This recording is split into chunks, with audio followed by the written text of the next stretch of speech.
If you have one son, you can give him all your love. But if you have two sons, can you guarantee that each will receive exactly 50% of your affection? There's an ancient Chinese saying, it's hard to hold a bowl of water perfectly level. This speaks to the inevitable parental favoritism that arises when raising multiple children.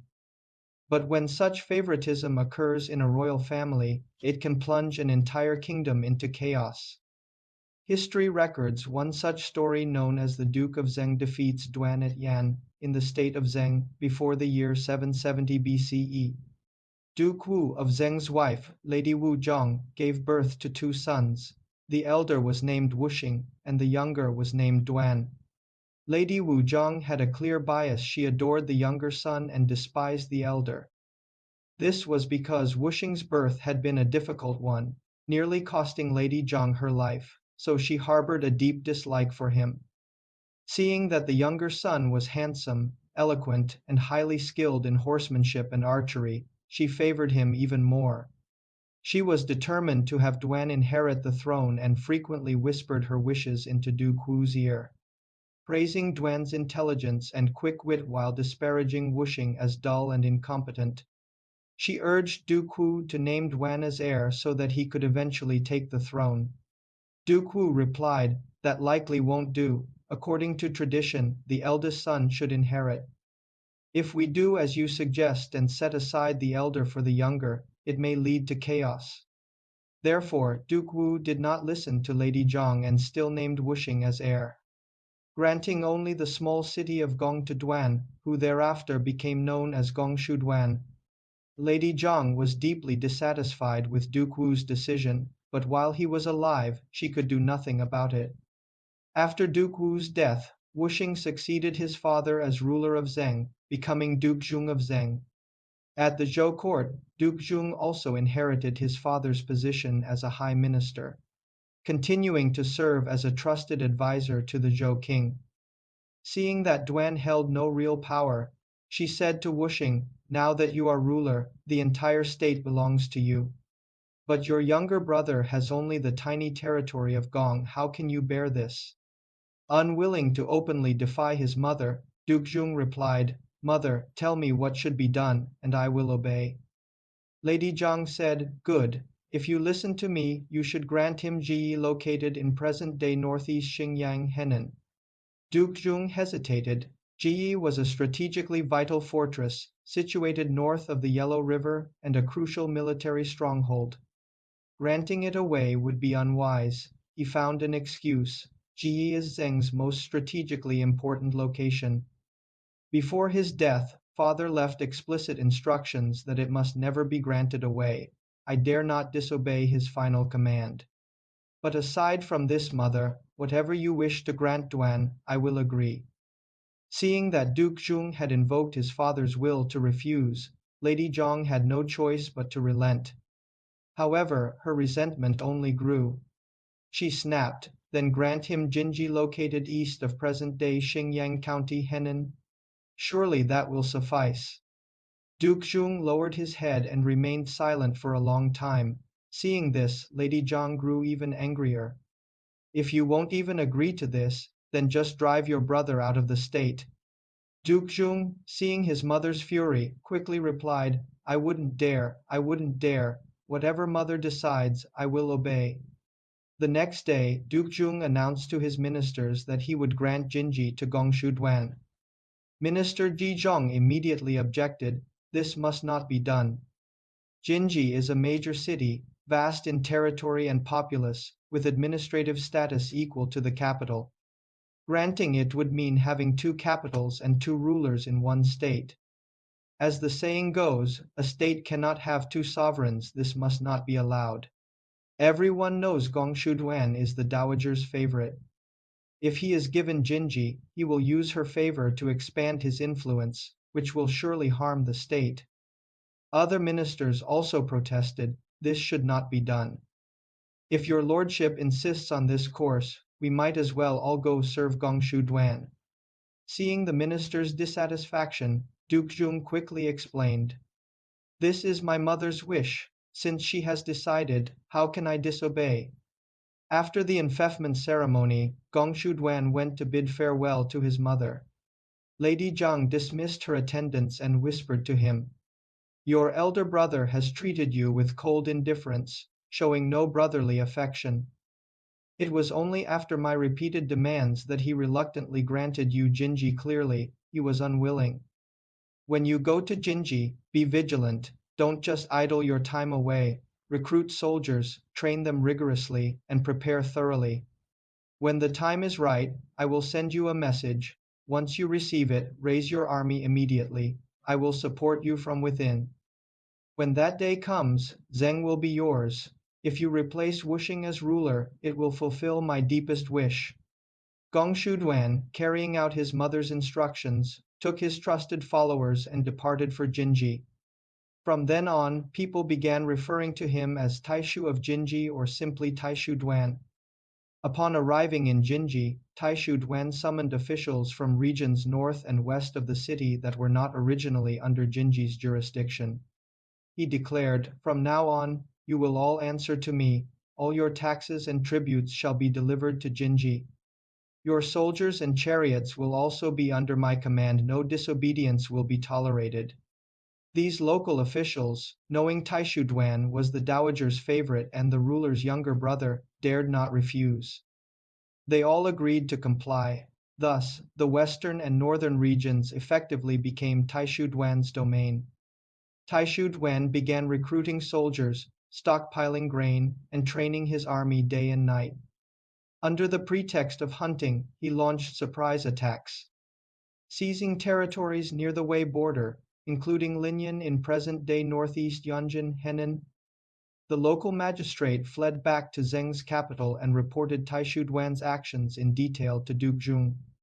After hearing this, Duke Zheng merely smiled and said nothing. High Minister Gongzi could no longer contain himself. "Taishu Duan's actions are unacceptable. We must send troops to punish him," but Duke Zheng acted as if nothing were wrong. "He is merely hunting and training troops. How can we condemn him for that?" Gongzi retorted, "Everyone can see what's happening. Taishu Duan relies on the dowager's favor inside the court and the strong defenses of Jinji outside. He does as he pleases. His so-called hunting is just a cover for military training. He clearly has ulterior motives. Let me lead a detachment to Jinji and capture him before he causes greater trouble." Duke Zheng quickly stopped him. "That won't do. Taishu Duan has only been training troops. He hasn't committed any overt crimes. We can't act against him yet." Another minister interjected, "First, he took control of the western and northern regions. Now he seized Linyan and other territories. Isn't this proof enough? How can we allow him to carve up the state's land piece by piece?" Duke Zheng smiled. "Duan is my mother's beloved son and my own younger brother. What can I say? I would rather lose land than disobey my mother's wishes." Gongzi, deeply concerned for Zheng's future, said gravely, "I am not just worried about losing land. I fear Zheng will fall into turmoil.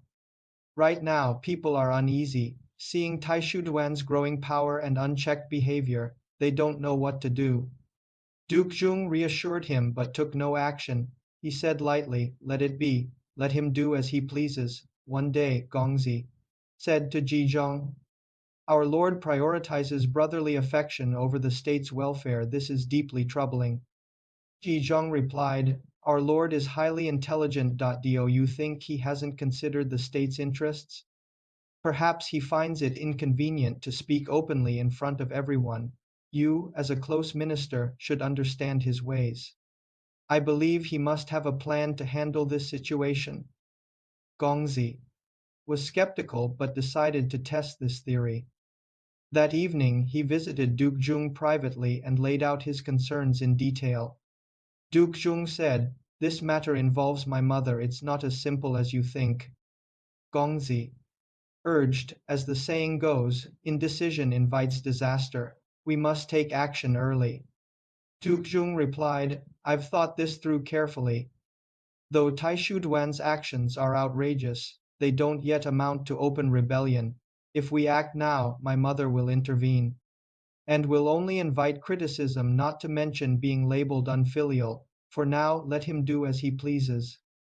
The more he oversteps, the more his treachery will be exposed.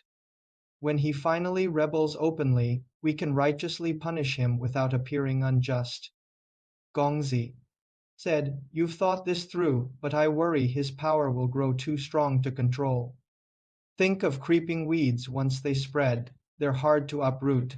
Taishu Duan is your brother, favored by the dowager.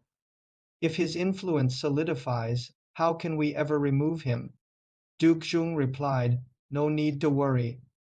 If a man commits too many misdeeds, he will turn people against him. When the majority oppose him, he will inevitably fall." Seeing Duke Zhuang's resolve, Gongzi said no more. After a pause, he added, "Since you know he will rebel, why not force his hand sooner? Let this hidden fire erupt early, so we can deal with it decisively." Duke Zheng remained silent. Gongzi continued, "Announce tomorrow that you are leaving for the Zhou court on official business. Once Aishu Duan learns you're gone, he will surely march on the capital. I will ambush his forces outside the city and strike when he arrives. You can then lead troops back to attack from behind. Caught between us, he will be crushed." Duke Zheng gave a slight nod and unspoken agreement.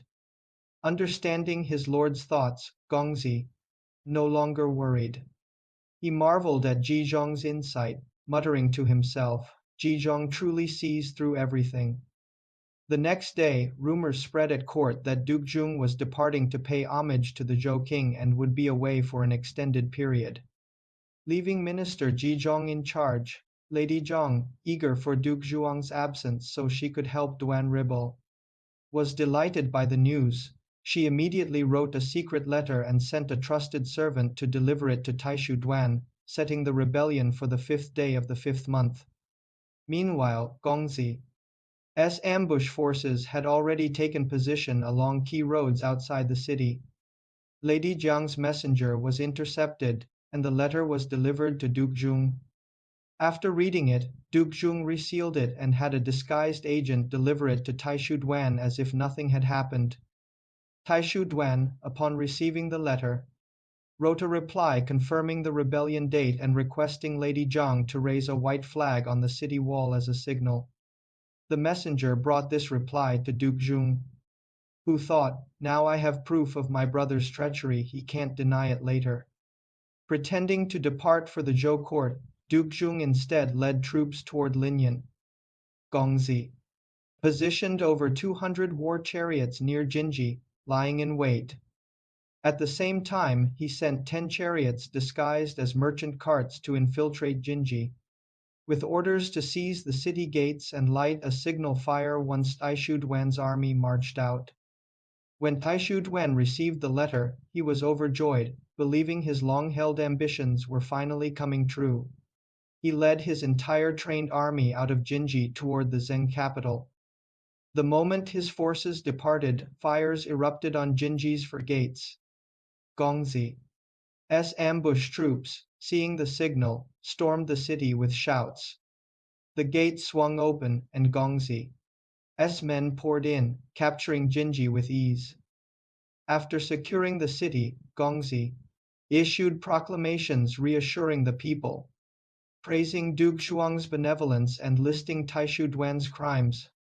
The citizens, seeing Gongzi's disciplined troops who harmed none of them, rallied behind Duke Zheng and turned against Taishu Duan. Realizing Jinji was lost, Taishu Duan panicked. He tried to turn back and retake the city but failed. Setting up camp outside, he soon found his soldiers deserting in droves as letters from their families revealed the truth. "We won't blindly fight for him anymore," they muttered. Within days, his army dwindled. Seeing his forces crumbling, Taishu Duan abandoned his position and fled toward Linyan, hoping to regroup.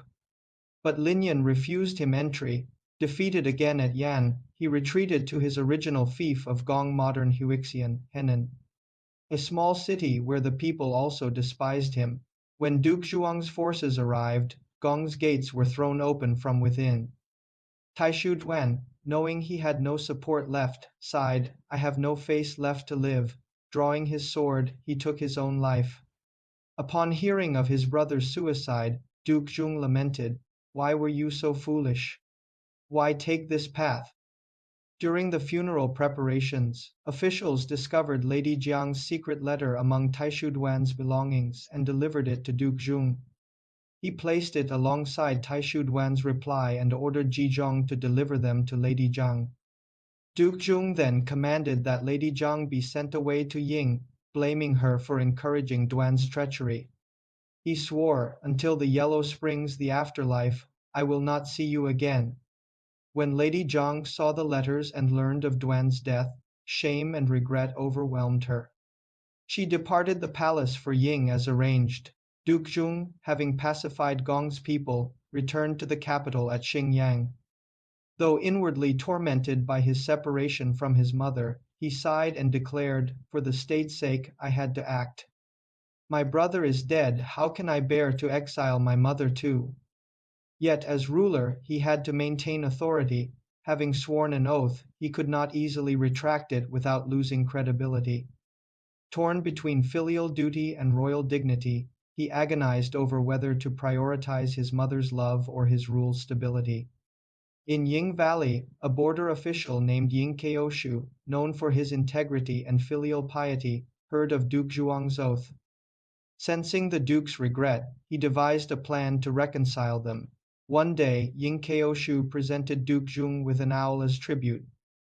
When asked about the bird, he explained, "This owl sees nothing by day but detects the finest hairs at night, a creature clear on trifles but blind to greater matters. It is also unfilial, fed by its mother in youth, it devours her in adulthood. People despise it, hence we catch and eat it." Duke Zheng flushed but remained silent. Later, when served mutton, Ying Keoshu set aside the choicest cuts. Asked why, he said, "My aged mother, poor all her life, has never tasted such meat. With your permission, I wish to take this home for her." Touched, Duke Zheng sighed, "You are truly filial." Tears welled in his eyes. Feigning surprise, Ying Keoshu knelt. "Why does my lord sigh? Have I offended you?" Duke Zheng shook his head. "You can serve your mother, but I cannot." Still pretending ignorance, Ying Keoshu said, "But the dowager lives, why can't you? All know you are filial and obey her." Duke Zheng then confessed the full story, Lady Jiang's scheming, Duan's rebellion, and his oath. "I acted hastily," he admitted, "but how can I break my sworn word?" Ying Keoshu proposed a solution. "The Yellow Springs need not mean death. Dig a tunnel to underground springs, build a chamber, and meet your mother there. Thus you fulfill your oath while reuniting." Delighted, Duke Zheng praised Ying Keoshu's wisdom and ordered the plan executed. Soon, a subterranean chamber was ready. Ying Keoshu escorted Lady Jiang inside, where a tearful reunion took place. "Forgive my long absence, mother," Duke Zheng pleaded. "I too was at fault," she replied, embracing him. Emerging together, they returned to the palace. The people praised Ying Keoshu's virtue, and Duke Zheng appointed him a high minister alongside Gongzi, and Gongsun Yan to govern Zheng. As for Duan's son, Gongsun Hua, he had fled to Wei for troops during the attack on Gong. After his father's suicide, he begged Wei to avenge him. When Duke Zheng learned of Gongsun Hua's invasion, his ministers debated. Gongzi argued, "Gongsun Hua compounds his father's crimes, he must be punished." Gongsun Yan added, "Roots left unremoved regrow, we must eliminate him." But Ying Keoshu and others advised diplomacy. "The Marquis of Wei doesn't know Duan's crimes. If informed, he will withdraw. Then Gongsun Hua, isolated, can be easily captured." Duke Zheng agreed and sent a letter detailing Duan's treachery. The Marquis of Wei, realizing his mistake, recalled his troops. Stranded, Gongsun Hua attacked Linyan but was defeated by General Gao Kumi and fled back to Wei. When Zheng's forces pursued to Wei's border, Wei's ministers debated retaliation. Minister Shiqiu advised peace. Zheng's army chases Gongsun Hua, not invades us. Let us negotiate. The Marquis agreed, and Shiqiu's tactful letter persuaded Duke Zheng to withdraw. Meanwhile, Lady Zheng interceded for Gongsun Hua, pleading, "Spare Duan's only son, let him atone." Duke Zheng, seeing Gongsun Hua powerless, granted mercy both to please his mother and to appear magnanimous. "By my mother's request, I pardon Gongsun Hua," he declared. "If he stays in Wei, so be it." This decision earned widespread praise, cementing Duke Zhuang's reputation for wisdom and benevolence. As you can see, historical China was made up of countless small states that fought endless wars against each other, gradually emerging into the China we know today. Over these thousands of years of integration, countless fascinating stories unfolded. I am a Chinese high school student, and in my free time, I create this video to share the stories that find most intriguing, thought-provoking, and fun stories that will help you understand China better. If you're interested in China, have any questions about the country, or need travel tips for an upcoming trip, feel free to leave a comment under my video. I'll do my best to reply as soon as possible and provide whatever help I can. Thanks for following and liking.